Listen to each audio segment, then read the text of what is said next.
daripada yang lain. Mulane wong iku yen senengane mendewakan diri ora bakal nemu mulya uripe. Mergo apa?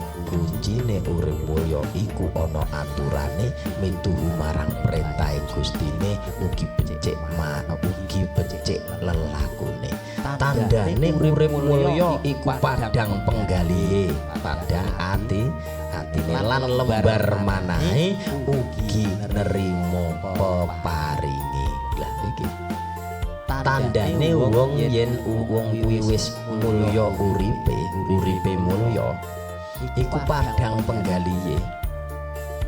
Dadi pikiran iki ora gampang kemrungsu.